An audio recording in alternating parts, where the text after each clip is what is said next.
house automatically asset, or a car automatically liability. No, that's not true, because they're trying to identify objects and put that fronting in your head and try framing, which is not true. You got to go back to the definitions. Those people don't even go to the fundamental basic economics, like the definition of what is an asset and what is a liability. It's actually very simple. People don't know. An asset is something that income generate, right? That pays you. Holy shit. Liability, you feed into that. Hex just went from 172 to 178. What the There you fuck, go. man? Hey, we're speaking that truth. Quick math. So for people watching, very important. Here's a free lesson. You save thousands of dollars. You don't have to go to fucking economic class, because Karim's going to explain to you. It's so simple. It's so stupid. It's literally this simple definition. And this is something Robert Kiyosaki has been talking for 20 years. So an asset is something that pays you. A liability is something you pay into.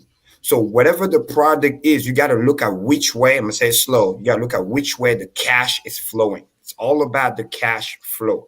We'll give you an example for both, right?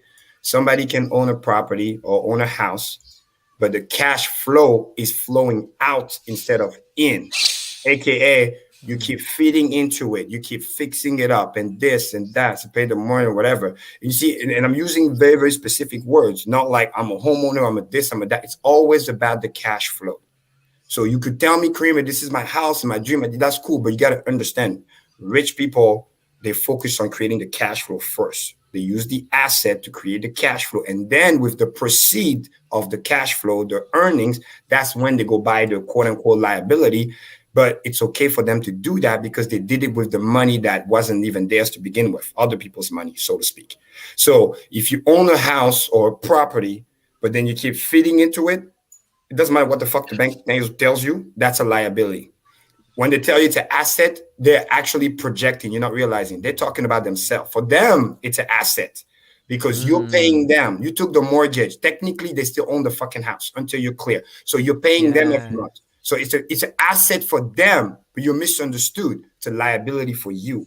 And then worse, they sell you at a crazy price with a crazy interest rate, sometimes predatory if you have bad credit.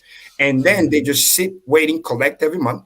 And best, if you can't pay and you get foreclosure or repo, thank you so much for all those years of monthly payments. Thank you so much for fixing the house. Thank you so much for taking all those additional loans and fix this, fix that. And then by the time you lose the house, they just say, hey, give me the keys. Thank you so much. It's been nice. And then rinse and repeat. That's how they do those booms. It's literally like they're harvesting people. I hate to say like that, but I need it to register to people's head. So that is not an asset. That is a liability.